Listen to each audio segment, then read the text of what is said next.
I'll start right away. You know, the OTT platforms, the rise of OTT platforms, Alok ji, they have somewhere changed the audience viewing habits.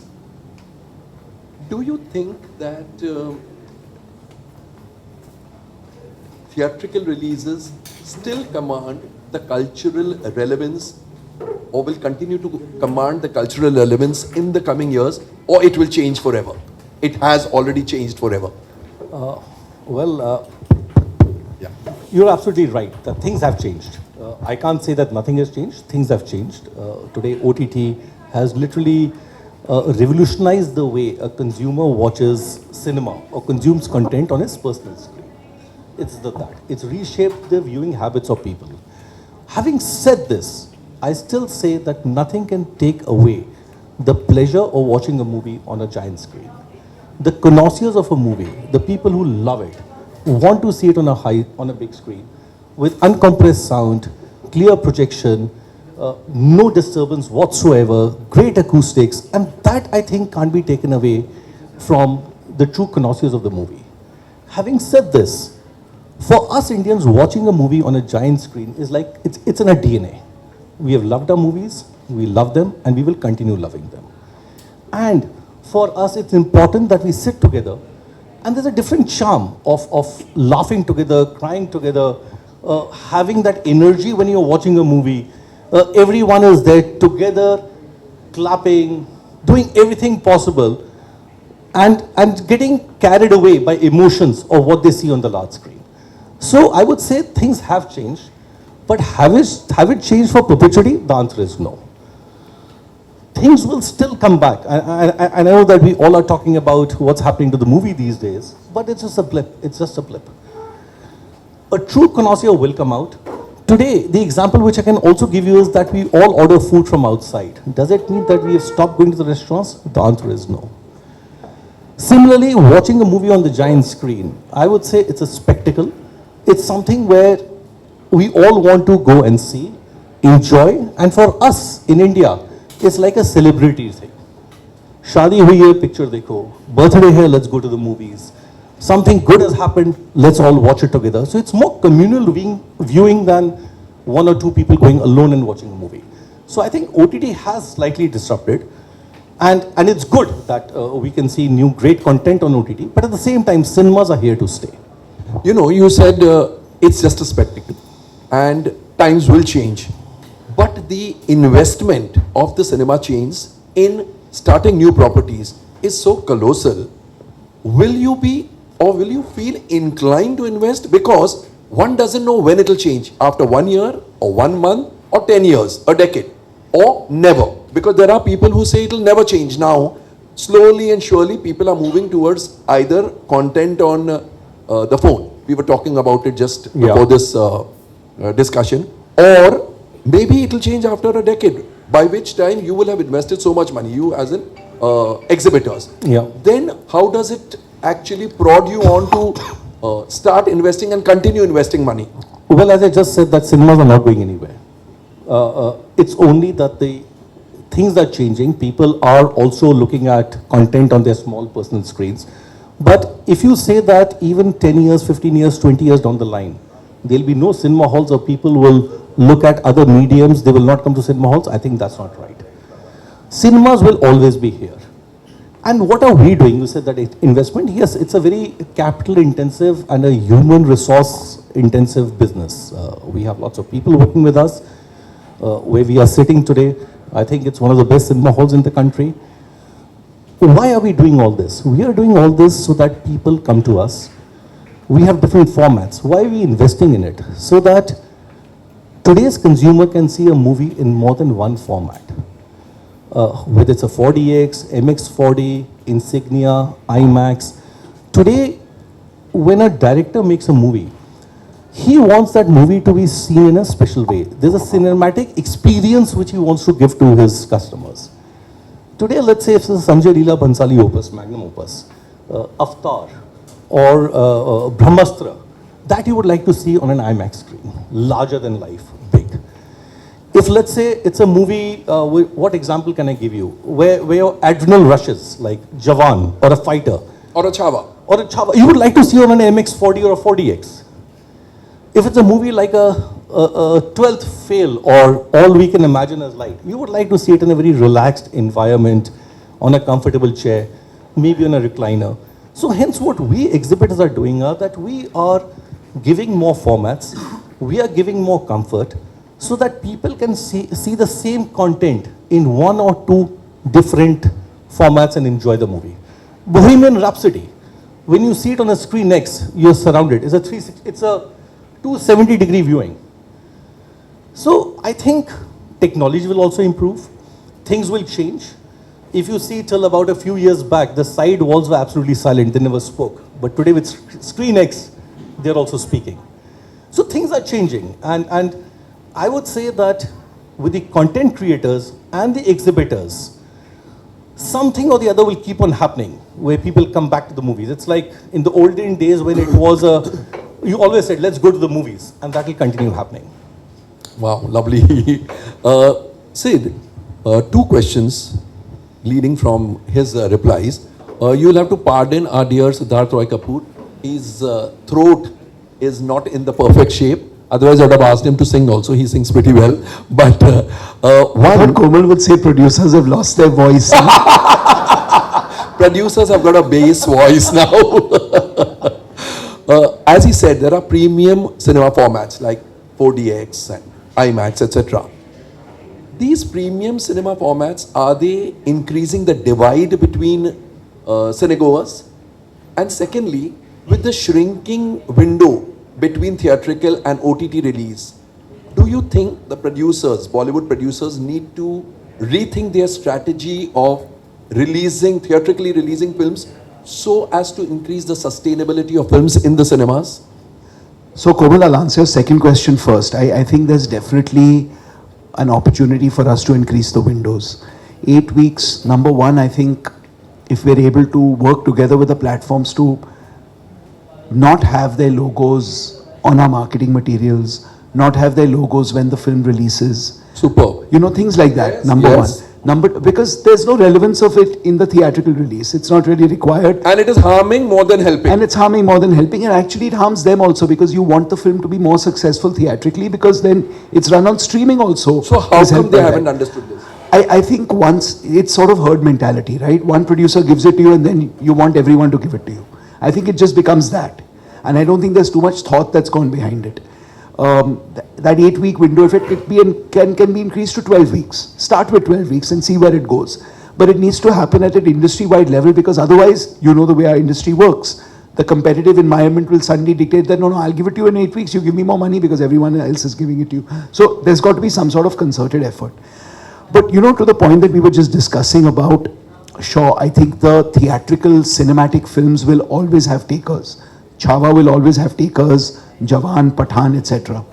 But what gave me a lot of sort of inspiration in the last few months was films like Sanam Teri Kasam and the re-release of a film that released 9 years ago without stars, had hit music after that, but went into a vacuum on streaming or on TV or whatever, became a cult film in certain circles, re-released and did more than 30 crores at the box office. What does that tell you? That was not a cinematic experience. And I went to watch it because unfortunately I hadn't seen it when it first released. Sure, it was maybe a little too long, maybe it was a little dated because it was a 9-year-old film, but the emotion still held. I saw people sitting next to me and weeping. Yes. Right? Now that is also a cinematic experience. That is also an experience that you want to have with other people around you. You want to laugh, you want to cry. Chava will always awe you, and that's great. Bhansali's films will always awe you. But if you give people a 12th Fail, you give people a Sanam Teri Kasam, you give people a Tumbad, these are also films that can work theatrically. So I think as what happens with most things is that we get into this overall theory in our industry about it's got to be a cinematic spectacle. Now, there's no point looking at a film theatrically if it's not a cinematic spectacle. I don't think that's true. I think audiences I couldn't agree more with you. Yeah, that there is an opportunity for you to give people something emotionally fulfilling, cathartic experience, engaging, you know, and they will come. And these premium cinema formats, are they increasing the divide between cinegoers?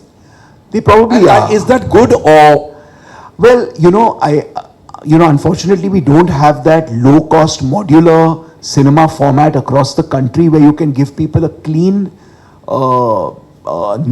non-messy experience without frills and charge them lower, money for it. I think there's a massive opportunity there, because it is true that some people do get intimidated coming into multiplexes.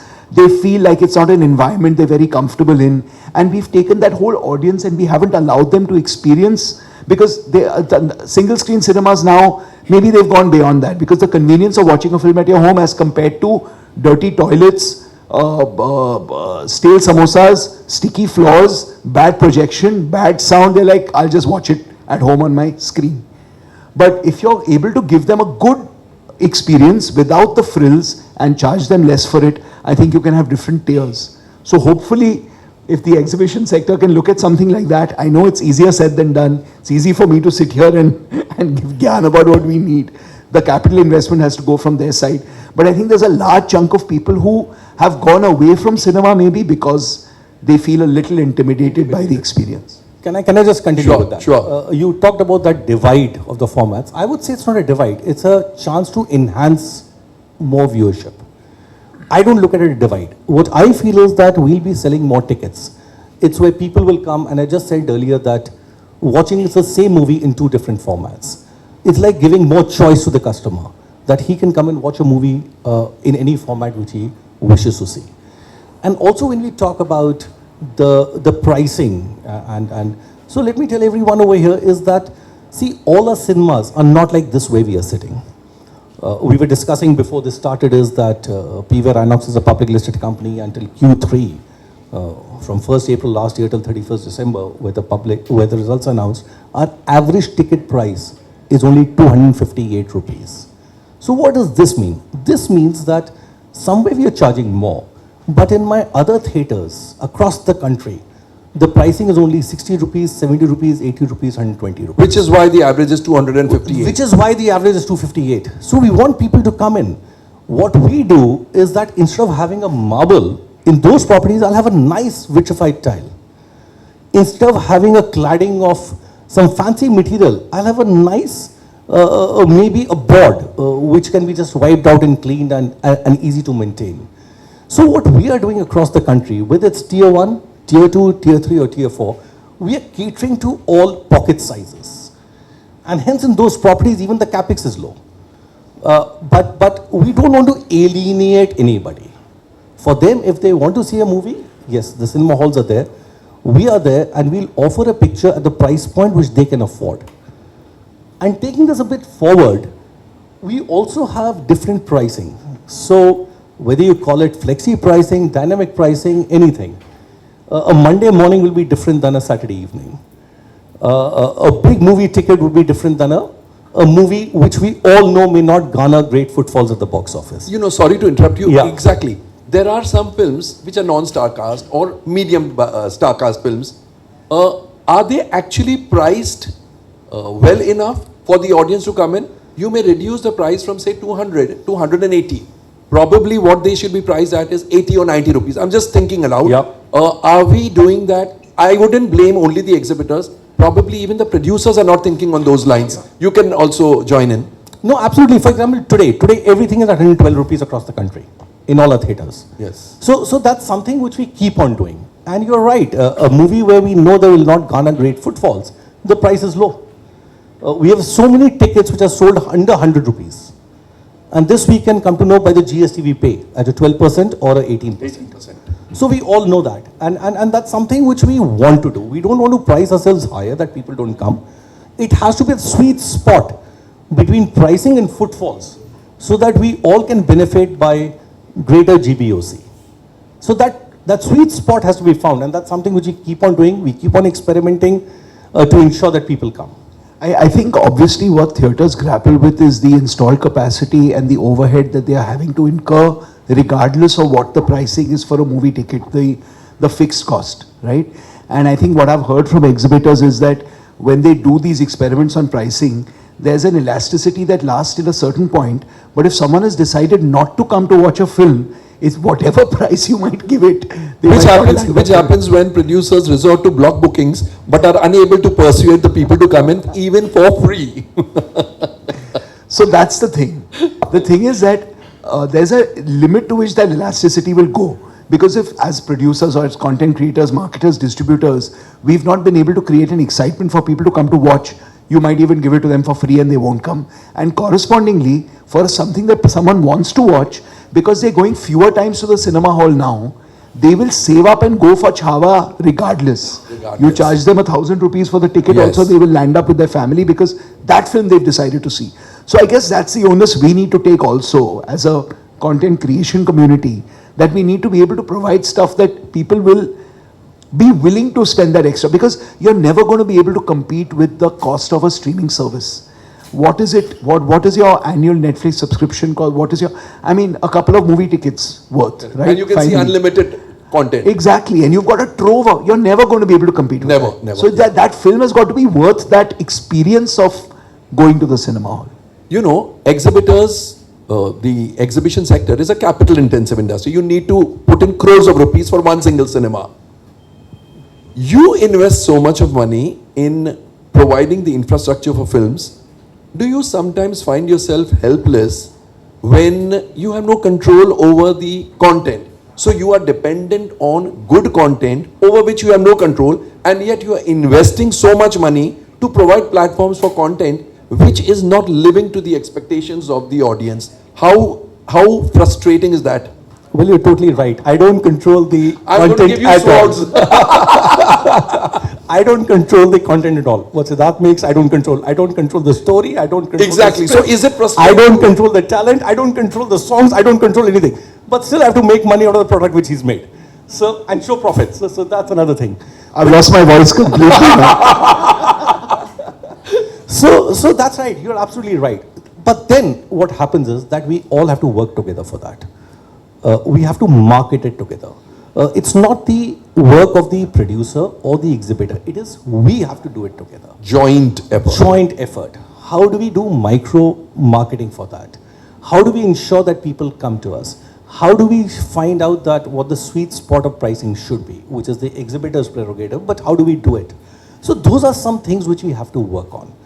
Also today, every Friday, we all know we have at least 20, 22 films being released, because we show about 1100 unique titles every year. How to give them a good programming? How to ensure whether it's a big budget movie or a small movie or a movie which is just with no star cast at all, which we were just discussing about Sanam Teri Kasam. How do we give it good showcasing? So I would say it's a collaborative effort. It is something that we know that there are a few weeks when movies will not do well. How do we ensure that the clock keeps on ticking? You keep on taking the singles between the wickets, that at least some money keeps on flowing into the Yes. box office counters. So that's something which is, I would say, a joint effort, and we all have to do it together. You know, Hollywood has been experimenting with hybrid releases. Do you see the same thing happening in India, or is the cinema or theatre experience irreplaceable? You mean a release in the cinema and on the streaming platform, simultaneously? I think here's where exhibitors and producers will differ. I actually believe that that audience is two separate audiences. If you want to watch a film in the cinema, you will end up going to watch it. So I think that we should collectively figure out ways in which we can experiment with this. If there's a way to either geo-block, you know, because I mean cinema penetration is X around the country. You can geo-block all the places where cinemas are, and you're able to stream the film in all the centers where there are no cinemas. Because the last swaths of our country have no cinemas. Yes. At least start with doing that. But these discussions will need to happen between us and exhibitors, and the technology is there now. The geo-blocking technology is there. Correct. So these experiments should be tried to see what happens, and then maybe try it in a few centers and sort of take it from there. Sid, you rightly said that these discussions need to happen. So what are producers and exhibitors waiting for? Things couldn't go worse than this. As he says, I feel only things will improve. What are both the sectors waiting for? When will they sit and really deliberate upon important matters like this? Everybody is interested in making profit for his own film. Nobody is interested for the interest of the industry as a whole. Why? I don't think I can deny that at all. And I think there has to be much more collaboration between sectors, because what tends to happen in our industry is everyone is so consumed with what they are going through. Oh, I need to cast my film, I need to do this or that. I have my quarterly results, what are the occupancy levels within cinemas. You end up not having these discussions enough at all between producers, distributors, exhibitors, etc. I'm not the president of the Producers Guild anymore, so you can only ask me that much, and I don't need to be answerable any more than that. But I definitely think the sectors should talk to each other more. No, absolutely. And when we said that, we talked about the window which is there, and he said that we'll differ on that. Well, we started that 8 weeks minimum has to be there. See, because there's no end to the profits. If the movie does well theatrically, everything else follows, and then there's no capping to the profits or the revenues that you have. There are so many movies we can talk about. Article 370, Kerala Story, we can talk about Lapata Ladies, we can talk about 12th Fail, we just spoke about. So there's no end to that. And what I've also come to know, that though the numbers of various OTT platforms are not in public domain, that if a movie does well at the box office, there's a more demand for it when it comes on OTT. No, for sure. There's like a direct correlation. It's a direct correlation. And the producers of these movies, the amount it earns at the box office is I don't think if any of these movies would have gone straight on OTT, they would have earned so much. So I think it's very important for the industry to, as we say, decide to sit down and see that how the windows can be maintained and how we all can make money out of it, because at the end of the day, we are an industry which is a very feel-good industry, but at the same time, we all are businessmen over here. We are doing it even for passion. When we do something for passion, but still at the end of the day, we want that product to make money for us. And that's something we all have to work towards. That how do we all ensure that the industry does well and the revenues keep on coming? You know, Siddharth, you may not like me for this. I just get this feeling that this whole urge to earn maximum from the streaming platforms and satellite channels is because 90% of the producers don't seem to have faith in their own products. So they would rather sell it at a higher price. Theatrical to theek hai yaar, jo aayega aayega, baki jitna maal andar bator sake, which is why they are not in favor of increasing the theatrical and digital window. They are not really interested in holding on and seeing that the box office fetches the maximum revenue. It is a harsh reality. It is a sad reality that you have made your film, and you yourself are so low on confidence that you don't mind compromising. So yeah, I mean, Komal, in theory, you're absolutely right. But you know as well as I do that this is such a fickle business, right? And I'll speak up for my fraternity a little bit here, where producers really is the last man standing when it comes to taking the entire risk on a project. So any potential to de-risk yourself before the theatrical release, to the extent that you're able to lower the creative volatility of what will happen to your film theatrically, will definitely be something that you want to take advantage of. Where I do agree with you is that music rights, satellite rights, whatever it might be, that obviously you will try to pre-sell. When it comes to streaming rights, if you are able to stick to a longer window to protect your theatrical, some producers can do it because they have the financial wherewithal to hold strong. Some can't because honestly they've gone out on a limb and they want to at least be able to take back home half of what they've invested before the theatrical release. So no easy answers here, and in an ideal world every producer would have the gumption to be able to do that, but unfortunately they're all not in that financial position to be able to do so. You know, which brings me to the point of the medium budget films. Suddenly those medium budget films seem to be losing the ability to hold on. Do producers need to rethink their strategy to revive the medium budget films? You know, I think it's very important to figure out which of those medium budget films is high concept enough to be a theatrical release. So Munjia, right, that is a producer's victory in my opinion, because he had the guts to invest in the creature. The creature was the hero. All the VFX money was spent on creating that creature, and then he said, I will take a new cast, but I will produce a film with complete conviction and release it. Now that's a medium budget film that went on to do 100 crores. But if it is, see, if it's a more slice of life, softer film that can be very easily watched in the comfort of your home, then you need to be realistic with yourself also about whether that's got the theatrical potential or not. Very few people like Vinod Chopra have got the financial muscle to be able to, and the conviction, I'll give him both financial muscle and conviction to make a 12 film and say, I will go to the cinema, because I don't think anyone would have told him before the release that no, this film needs to be a cinematic release. He says that Anu herself told him not, that it wasn't. So, you know, Munjia, another thing is, Munjia, that whole belief was typical to one part of Maharashtra. Any other producer would have said, ये तो मराठी का subject है, मराठी में बनाते हैं. Dinesh Vijan had the gumption and the confidence, courage of his conviction to say, no, this small Maharashtra ka story, let me make with a big budget, let me make an all India film.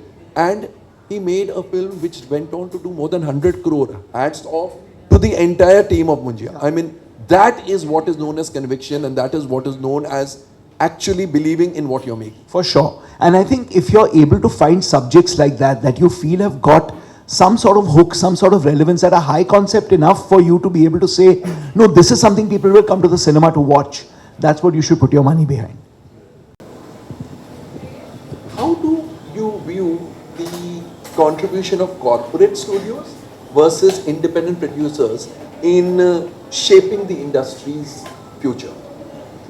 So I think one of... seem to be indispensable. Sure, they are.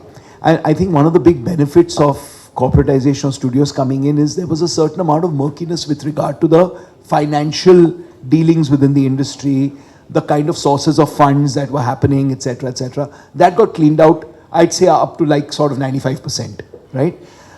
I think the best marriage of a studio with a producer is when the producer does the heavy lifting on putting the project together, getting the stars in, picking the right subject, and the studio helps with its heft of marketing and distribution, and they're able to creatively and commercially collaborate in the best possible way. Now, that is in a sort of ideal world. I've seen that happen many times. I've seen it not happen many times. But in the best functioning way possible, you need both these entities as much as the other. Let's come to the South cinema.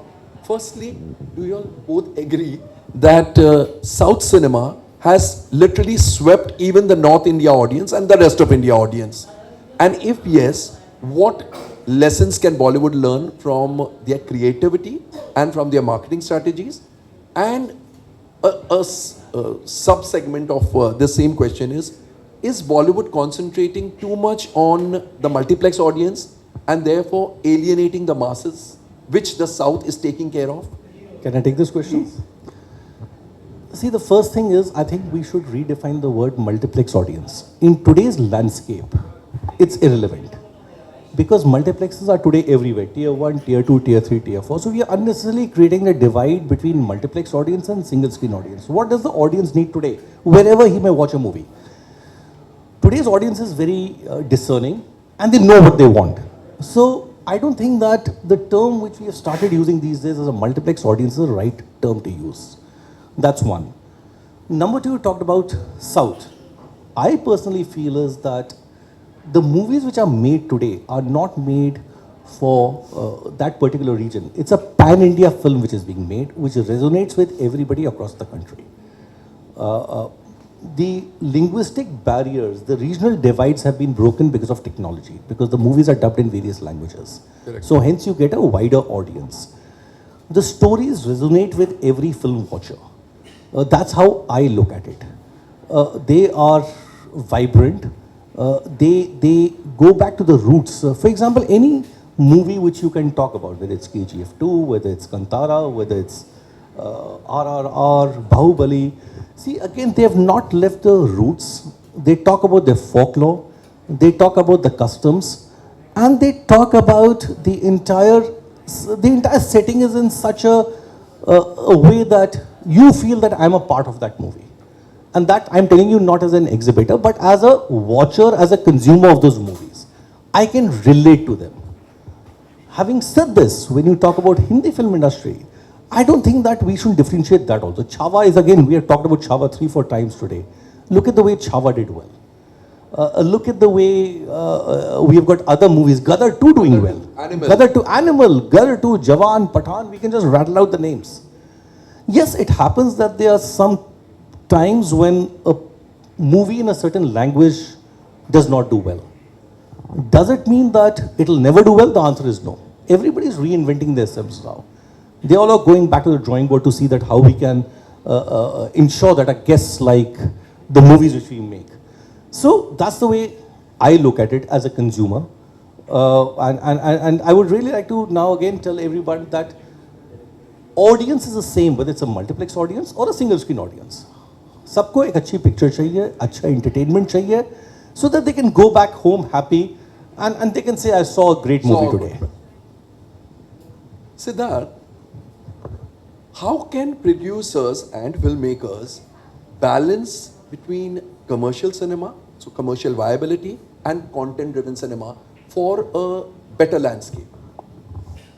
Are we doing enough? No, I don't think we're doing enough. We're definitely not doing enough.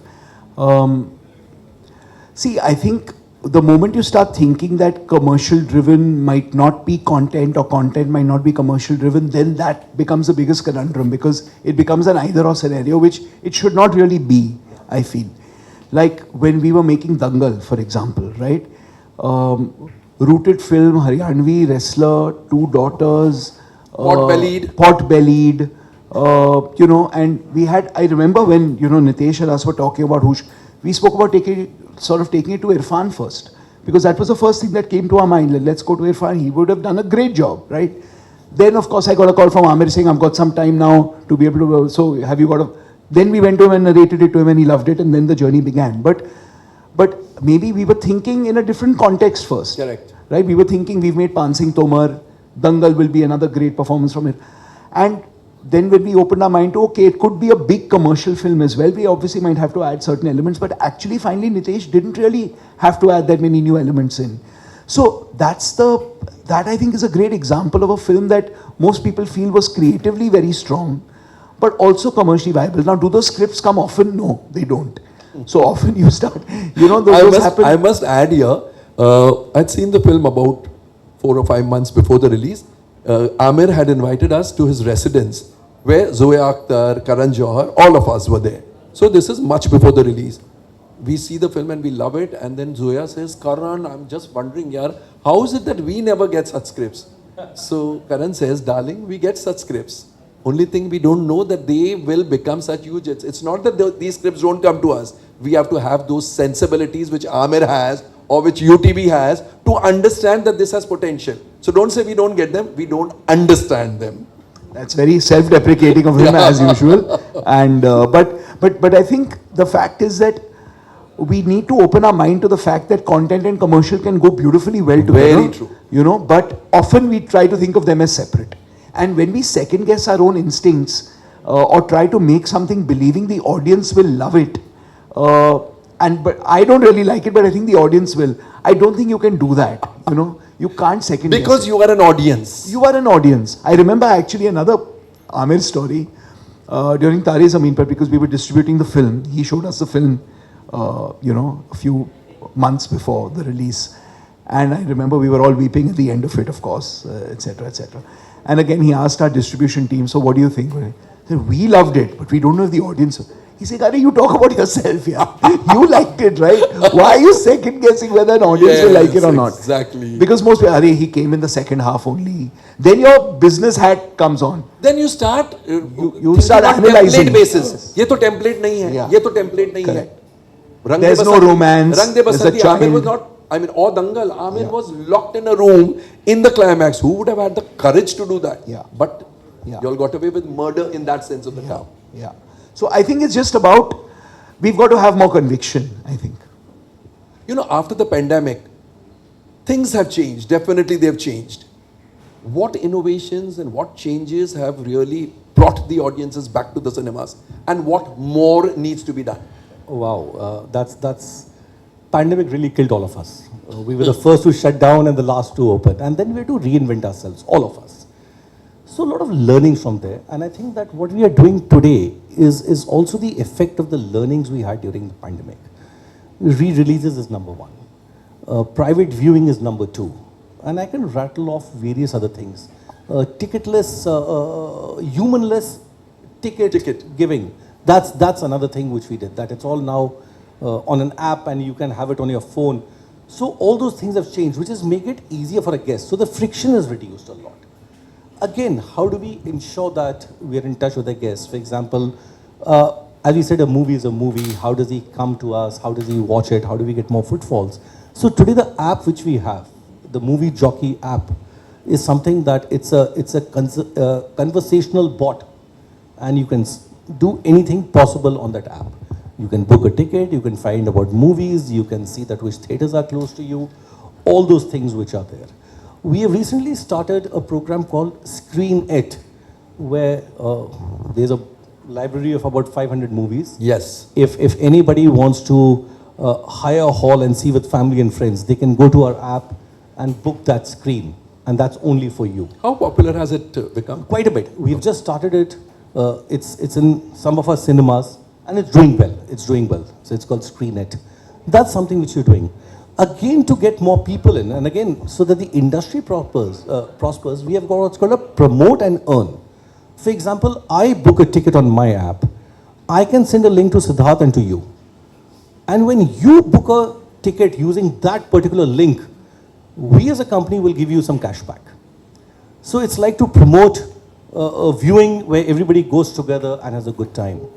Tying up with various banks for offers. We all talk about prices, but nobody knows that. Everybody knows, but nobody talks about that how much one-on-one offers we have with banks.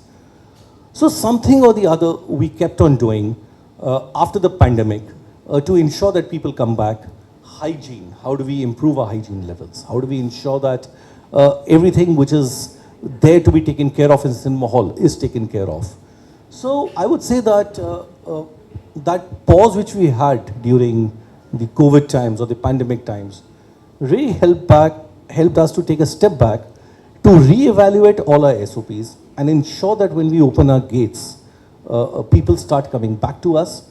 And we all know initially there was like a revenge spending. There were some movies which did exceedingly well. Again, learning from those. And I'm repeating the word re-releases. This is not something now we are doing. We started doing it after COVID. People wanted to go back and see what they saw a few years back. Nostalgia. And we said, let's a deep dive or double down on it and ensure that the consumers now see the movies which they want to see. Sid, he's talking about getting the audience back to the cinemas. As producers and filmmakers, do you think that there's too much of reliance, because you want the audience to come to the cinemas, too much reliance on sequels, remakes, franchise films? Do you think more needs to be done to encourage filmmakers to come up with original content and not just a rehash or extending, sometimes forcefully? It's not really inbuilt, but you just, for instance, you just say to be continued. You don't even know whether the first part will do well. So, I see the lure is obvious, right, of a sequel or a franchise. It's a inbuilt brand. The characters are known. And loyal audience. Loyal audience. Likelihood of them coming in is higher. You will get better numbers for your non-theatrical rights. All the obvious things which lower the risk for a filmmaker. So I can see the logic to it. But the cases where it's a force fit, or you're doing it that shines through finally. And the audience rejects it. The second part doesn't do as well as the first, which is unfortunate, or the third part or fourth part or whatever it might be. So it's always great if you can come up with original ideas. The problem is that because we're in such a subjective business, people hold on to some surety, and franchises and sequels give you that surety. You started the conversation with that this is a passing phase and the audience will return, cinema will never die. Suppose I were to ask you, make a prediction about Bollywood 5 years from now. What would it be? I'm glad you didn't ask me in 2015, because I wouldn't have predicted in 2020 everything will be shut.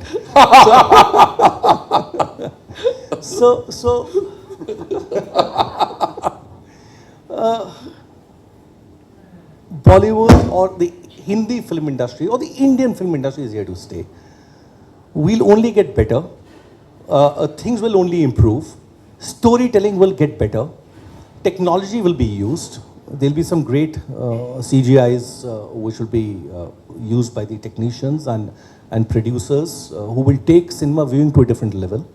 Exhibition, today sitting here, I can't tell you that what all will increase, but I know in my 24 years journey as an exhibitor, from normal 2D to various formats to luxury cinemas to best of projection, sound, digital, 3D, all that. So I think that we will keep on pushing the envelope. The narrative of storytelling will change for sure, and cinema viewing will only get better, more clearer, crisper. That's how I look at the entire Indian film industry. Only improving, that's it. Superb. And so, Sid, the last question for you. What is that one shift the Indian film industry in general and Bollywood in particular needs to make to become more relevant globally? What, according to you, is that one shift or two shifts? I think to be able to think globally a little bit more. You know, we've been victims of our own success in a way. We've had such a large captive audience of our own that unlike French cinema, cinema or Italian cinema, etc., who had to reach out to the world, they didn't have a choice. We haven't had to do that. And that's great. And So we're very become lucky. complacent somewhere? In a sense, we're quite happy reaching out to our Indian audience and to the diaspora audience. Between the two, we know that we're frogs in our own well and we're quite happy in that sense.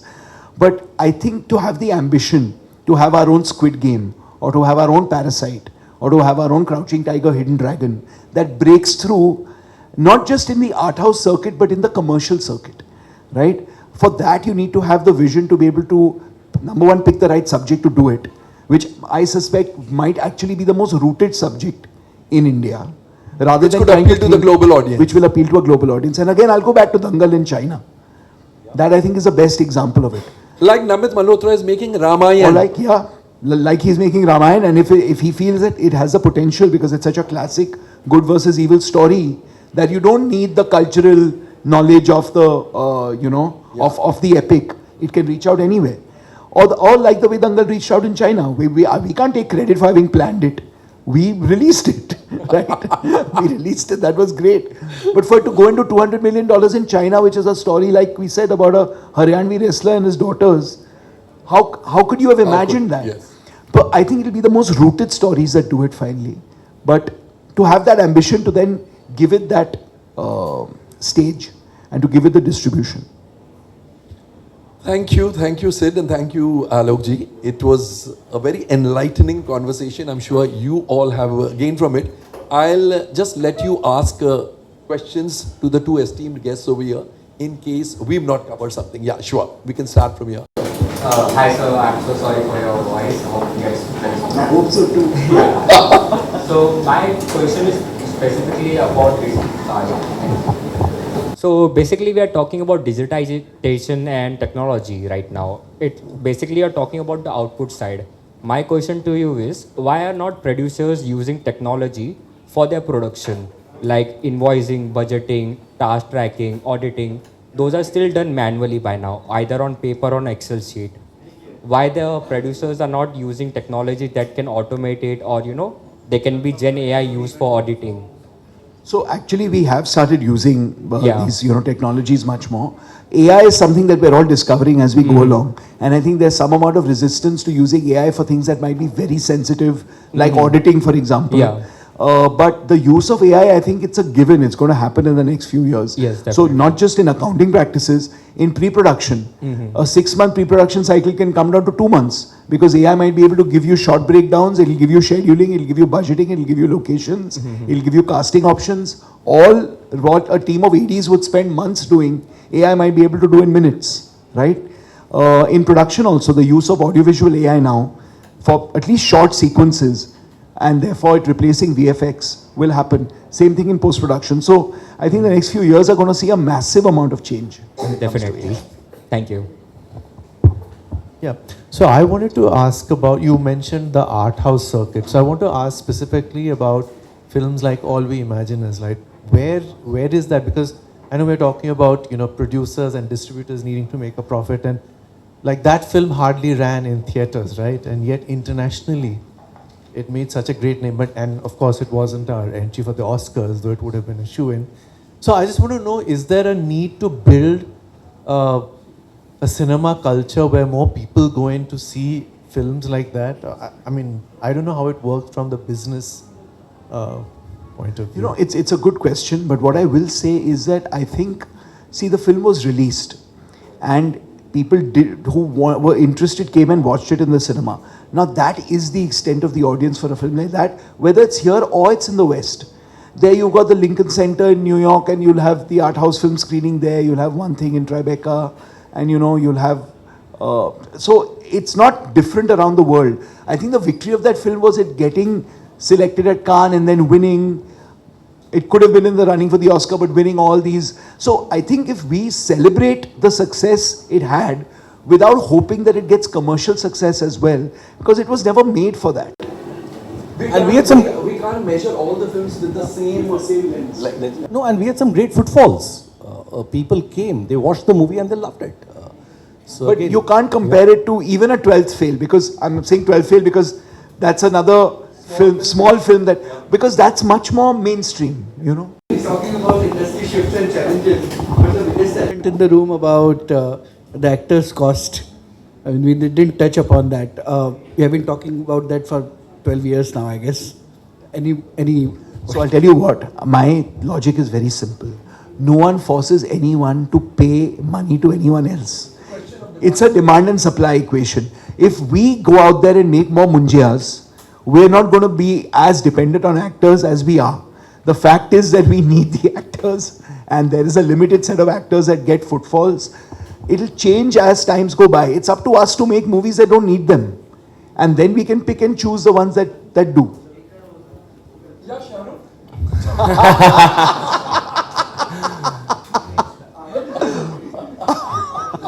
So, Become a complete deaf mute. my name is Prince Limaria. I'm also an actor, and my question is on similar lines. Like, you know, how we were discussing the struggle of making good cinema, like art cinema or something like that, versus I sense that a lot of production houses are making scripts and cinema for the actors. For example, let's take case of Tiger Shroff. So, the kind of film that is being made with him always has to have action because that goes around him. For example, Varun Dhawan, I was just starting with Baby John and I couldn't take it more than 10 minutes. So, sorry? change the title. It's now called DVDC. So, you know, like I'm really curious to know, like, is it made for them? Like it goes around the script and production goes heavy around them? Or is it the genuine, like you said that, you know, if that works, you will have to hire those actors only. So I just want to know the ratio. You know, it's very difficult to say good film, bad film, right way to make a film, wrong way to make a film. So many of the Arnold Schwarzenegger and Sylvester Stallone films that were made in the 80s were made around their persona. But if you have a good story and you marry it with an actor that fits that in a commercial context, it works. Now, if it's a bad film, my concept of a bad film is it doesn't work and people don't come to watch it, right? But if Predator, I don't think you're considered a great film, but it's a film that's got Schwarzenegger and was made to be a big commercial film and worked only with him in it. So I think sometimes we try to have a motherhood statement around you should never make films around actors' personas. So many of Mr. Bachchan's films in the late 70s and early 80s, I think if another actor had done them, would not have worked as well. So sometimes you do that, but the core has to be that finally the film has to work, right? So I wouldn't say that you should never look at it that way. It's important to look at it that way, but then make a good film at the end of it. But then... What is the dialogue was by entertainment? But then somehow when films like Singham 3 or Welcome 3, like I can already see like how you said that, you know, it looks forceful. So Singham 3, comparing it with the story of Ramayana and the entire lineup was somewhere like, you know, if I mean, I don't know, I can't be on that position and comment on it, but if I was a filmmaker, I could see that, you know, this thing is, it might be questionable. Believe me, if you're a filmmaker, you lose objectivity after a point. Today you can say that because the film has flopped. And I'm telling you, I dare you, I mean, you should not be saying Welcome 3. Probably Welcome 3 will be the biggest blockbuster. Sometimes what works, you don't know. You just don't know. So it's nice to do a post-mortem. It's easy to do a post-mortem. But you just don't know. Everybody who is making a film thinks he's making a show. Otherwise, he would not be making a film. True. Last question. Thank you. I just want to ask. Hello. Yeah, quick questions to Alok sir. Alok sir, firstly, can we go back to plastic things? These paper cups and paper straws don't really work. But more interesting. I mean, like this is the fourth visit and fourth cup is gone down the drain. Anyways, so can we do like a Stanley kind of tumbler system where PVR gives a PVR tumbler to us and we come and refill it every time? But my real question to you is this: that since you are in a brick and mortar business, and you are dependent, like you said, on what Siddharth and his friends make, is there a thought in the future to go into alternative things to get people in? I mean, I know you do live streams of sports and everything, but can you be agnostic to the Bollywood film industry and still get people in, and what that looks like?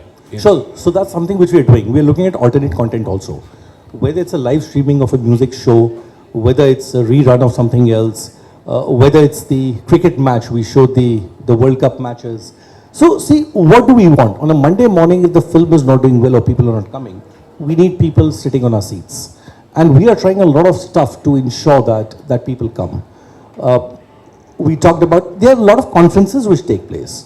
There's a lot of, I know that in one of our theatres in Jaipur, we had a live telecast of an operation taking place in a hospital and doctors sitting over there and seeing it, how it happens. So again, alternate content is there, but then again, we have made cinema halls and we want cinemas to work. But having said this, if there's a lull period, we want people to come and at least experience it, and hence we have these alternate content. We have a department which looks at alternate content. When films are not there, we have something else coming in, and people are watching that. You know, at the cost of sounding pompous, let me just add here. I've just, I think we have released 7 or 8 episodes of my new show, Game Changers. When Sandeep Reddy Vanga's interview on Game Changers was uploaded on our YouTube channel, Game Changers of India, we actually had people saying, why don't you release it in PVR Inox? We don't mind paying for this content. Of course, we develop cold feet. We would love to show that. We would love to do that. That's alternate content. We would love to show that. And they were actually, because it just flew, you know, when we launched the episode, in 5 days or something, we had crossed 5 lakh views. Thank you. I only heard my name. No, he's a rock star, let me tell you. He's a rock star. So I'm just saying that sometimes you just don't know. For a business podcast, without gossip, without a star name. He's a star in his own right, but he's not a film star. He's not Salman, Amir, Shah Rukh, you know. For a business content to get those type of views is actually unthinkable, unimaginable. No gossip, no controversy. So anyway, that was gentlemen, that's it. Yeah. Question to both of you. Be it 25 years ago with Mr. Hirani or now with Mr. Vanga, it's always been a new artistic voice or a new series of voices of, say, Ram Gopal Verma 30 odd years ago that causes a change in our viewing patterns. How do you, as an exhibitor and as a producer, work towards the independent filmmaking space to facilitate more such voices coming? What can we do as independent filmmakers to reach out to you? I think the best thing you can do as a producer is be open to new voices, be open to hearing new ideas and working with new people. That's what you really need to do as a producer. And I think anyone who is able to spot new talent and be able to actually pick that voice from amongst the many that one encounters is the one who will be able to, you know, help to launch the career of the next Vanga or the next Hirani. And said Roy Kapur, I'm not saying just because of you. They have given ways to new people. They have genuinely encouraged new talent. And for me as an exhibitor, anything which you make, for me it's my duty to show it the way you intended it to be shown. So hence I talked about formats, hence I talked about acoustics, I talked about projection, I talked about sound. So how we have evolved from the day we started our first multiplex to today is really, I would say in an exponential way, the experience has gone up. And that's something which we want to tell everybody in the fraternity, that we as exhibitors are there to ensure that the movie is shown in the best possible way so that more people come and more movies are made. Hollywood was shut down by the scriptwriters in their strike because everybody was talking about AI. How long before we need to worry about AI and actors like us are out of jobs? And where are we looking at in terms of AI and entertainment? So AI is here and it's here to stay. I think there are some obvious ways in which it can help us when it comes to subtitling and dubbing and, you know, VFX. But I think these moral and ethical considerations are going to come up soon enough. And I think writing and acting are going to be the two areas that are most impacted, because direction you can't do without the director on set. Production puts everything together. Writing and acting are two things that I think AI is definitely going to impact in a big way. I think there are certain guardrails that we need to draw and draw them early as possible. Actors have already started trademarking their likenesses. I know Mr. Bachchan did it, and I think Anil Kapur did it recently. Their voice, their likenesses, etc. And that's going to be important going forward. But is there going to be a world where you have films in AI? There might be. But I don't think that's going to take away from human actors. Or at least I'm old school enough not to believe that it will. Who knows? Someone who's 30 years old right now might quite believe that it will and might be able to engage. If you agree. So he talked about the production side of AI. Let me tell you how we are using AI in the exhibition side. Now again, we have got various programs going on. We have got in various cinemas of ours, we are using AI in the lobby to look at the demographics, to look at the age profile, to look at how people have reacted after watching a movie. For example, on the concession counters, if the line gets deep, for example, 6, 7, 8 people deep, an automatic WhatsApp message will go to the cinema manager that do something with the concession counters, man it properly, because now the lines are increasing. So we have less viewing experience for people when they come. They don't have to stand in lines to buy tickets, to tell them that which movie is running where. So again, using it in a way that it helps the entire industry. Thank you, Alok ji, and thank you, Siddharth. Thank you. You have been a lovely, wonderful audience. Thank you so much.